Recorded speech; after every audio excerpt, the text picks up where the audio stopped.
Hello everyone, welcome to your channel electrical पढ़ाई। आज मैं आप लोगों के लिए बहुत ही इंपॉर्टेंट टॉपिक पे वीडियो लेके आई हूँ कि फिल्टर सर्किट क्या होते हैं। सभी ने रेक्टिफायर की वीडियोस तो देख ही ली होंगी कि रेक्टिफायर हमारा कन्वर्ट करता है एसी टू डीसी में, लेकिन हमारा फुल वेव रेक्टिफायर जो होता है वो भी प्रॉपरली डीसी नहीं बनाता है। उसमें भी एसी के कंपोनेंट्स होते हैं, जैसे कि यहाँ पे आपको शो हो रहा होगा कि जो है हमारी एसी इनपुट है और ये हमारे डीसी है ना। ये हमारा एसी टू डीसी तो कन्वर्जन कर रहा है, लेकिन इसमें रिपल्स बहुत ज़्यादा आते हैं। उन रिपल्स को रिमूव करने के लिए आगे फिल्टर सर्किट्स का इस्तेमाल किया जाता है।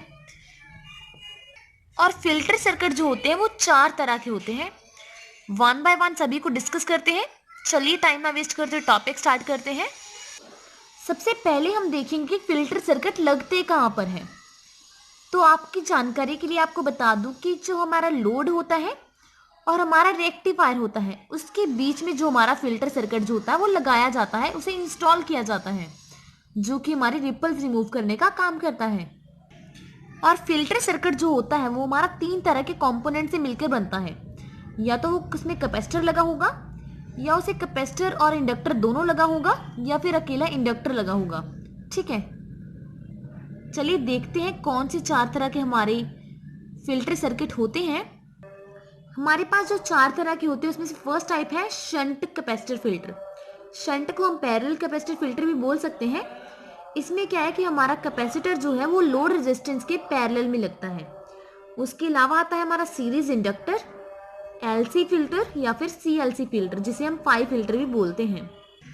और सभी को ये तो पता ही होगा कि जो हमारा कैपेसिटर होता है वो एसी को जाने देता है, लेकिन डीसी को वो अपने से क्रॉस नहीं करने देता है ना। अपनी लास्ट वीडियो में मैंने आपको बताया था कि कैसे क्रॉस होती है। नहीं पता है तो लिंक डिस्क्रिप्शन में है, ज़रूर वॉच कीजिए। चलिए देखते हैं पहली टाइप क्या है। सबसे पहले आता है हमारा shunt capacitor filter. Shunt capacitor में जो हमारा लगेगा कैपेसिटर वो हमारा लगेगा इलेक्ट्रोलाइट कैपेसिटर लगेगा। ये हमारी इनपुट थी जो कि रेक्टिफायर के बाद कुछ ऐसी बनी है ना।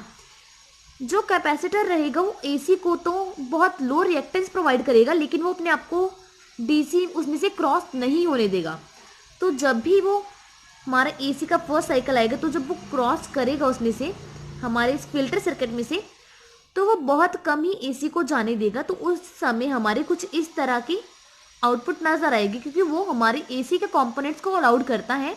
क्योंकि ये हमारे डीसी कंपोनेंट्स में ऐड है, इसलिए वो रिएक्टेंस प्रोवाइड करेगा इसको, जिसकी वजह से वो कुछ अमाउंट ही हमारी प्रेजेंट होगी आउटपुट की तरफ, जो कि प्रॉपर डीसी बनाने की कोशिश करेगी, लेकिन प्रॉपरली नहीं बनेगा।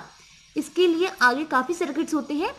पाई फिल्टर जो होता है उसे बहुत यूज़ किया जाता है, क्योंकि उसमें जो होता है डीसी होती है वो प्रॉपरली कन्वर्ट हो जाती है। बहुत ही कम रिपल्स उसमें देखने को मिलते हैं। इसमें क्या है कि जो हमारा कैपेसिटर होता है, जो यहाँ पे लगा हुआ इलेक्ट्रोलाइट कैपेसिटर, वो रिमूव करता है फिल्टर्स को, और ये करंट की एवरेज वैल्यू जो होती है उसको भी बढ़ा देता है। और जितना ज़्यादा टाइम कैपेसिटर को डिस्चार्ज होने में लगेगा उतनी ही हमारी बेटर आउटपुट आएगी, क्योंकि इसमें क्या है, पहले कैपेसिटर चार्ज होगा और फिर बाद में वो डिस्चार्ज होगा हमारी फिल्टर को एज अ फिल्टर काम करते समय। इसका मतलब क्या है कि जो हमारी आरएल है उसका बड़ा होना ज़रूरी है, उसका लार्ज होना ज़रूरी है, जिससे हमारी आउटपुट जो आएगी वो बहुत ही ज़्यादा अच्छी आएगी, रिपल फ्री आएगी। पर अगर हमारा करंट है वो इंक्रीज़ होगा तो साथ ही में हमारे रिपल्स भी इंक्रीज़ होते रहेंगे। और अगर हम कैपेसिटर बड़ा यूज़ कर रहे हैं तो उसके लिए हमारे पास जो लोड है वो भी बड़ा होना चाहिए। पर इससे क्या होता है, उसको चार्जिंग के टाइम हमें करंट ज़्यादा देना पड़ेगा, और डिस्चार्जिंग के टाइम वो भी ज़्यादा करंट देगा, और करंट ज़्यादा देने की वजह से रिपल्स ज़्यादा आएंगे, है ना। इसीलिए ये फैक्टर काम नहीं करता है यहाँ पे। अब बात करते हैं हमारे सेकेंड सीरीज इंडक्टर की, कि इस फिल्टर सीरीज इंडक्टर फिल्टर की वर्किंग क्या है। नेक्स्ट है हमारा सीरीज इंडक्टर फिल्टर। इसमें क्या है, जैसे नाम से पता लग रहा है, इसका इंडक्टर जो लगेगा वो सीरीज में लगेगा हमारे लोड रेजिस्टेंस की। और इंडक्टर की एक प्रॉपर्टी होती है कि वो ऑपोजिशन प्रोवाइड कर देता है। किसको? एसी के फ्लो को, हमारे ऑल्टरनेटिंग करंट के फ्लो को ये ऑपोजिशन प्रोवाइड करता है। जैसे कि यहाँ पे हमारा डायग्राम है, रेक्टिफायर के बाद हमारा इंडक्टर सीरीज में लगा है। इसमें हमारे एसी कंपोनेंट्स है, इसीलिए ये क्या करेगा, बहुत कम एसी को क्रॉस करने देगा। इससे क्या होगा, हमारी जो आउटपुट आएगी वो कुछ इस तरह की आएगी। ये कभी कभी जाने देगा और कभी नहीं जाने देगा, क्योंकि इसमें एसी कंपोनेंट्स है और इंडक्टर की जो होती है प्रॉपर्टी रहती है कि वो एसी को ऑपोजिशन प्रोवाइड करता है। तो हमारे कुछ इस तरह की हमारी एसी हमें मिलेगी आउटपुट की तरफ, क्योंकि कभी तो वो अपने से क्रॉस होने देगा एसी को, क्योंकि इसमें डीसी भी अवेलेबल है, इसीलिए कभी वो एसी को हम डीसी प्रोवाइड करेगा यहाँ पे आउटपुट में और कभी प्रोवाइड नहीं करेगा।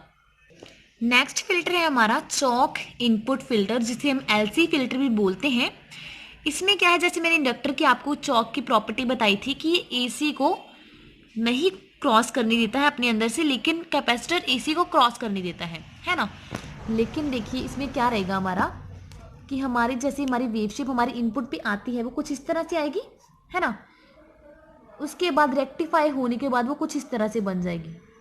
तो उसके बाद क्या है, ये हमारे एसी कंपोनेंट के बीच में डीसी कंपोनेंट मिक्स है, लेकिन ये एसी को जाने नहीं देगा, कुछ अमाउंट ही इसमें से क्रॉस होगी एसी। उसके बाद है जो बाकी की बची कुची रहेगी वो कैपेसिटर की तरफ से जो होगी वो स्मूथ आउट हो जाएगी। तो उसके बाद जो हमारी आउटपुट आएगी वो कुछ इस तरह से आएगी, ठीक है। जो हमारे आउटपुट अवेलेबल होगी वो हमारे कुछ इस तरह से अवेलेबल होगी। उसके बाद ये रिपल्स को रिमूव करने के लिए आगे बनाया गया हमारा CLC फिल्टर, जिसे हम पाई फिल्टर भी बोलते हैं। जैसे कि आप सभी को इसका डायग्राम शो रहा होगा कि हमारी वेव आने के बाद एसी वेव जो यहाँ पे आके रेक्टिफाई होती है वो कुछ इस तरह से बन जाती है ना।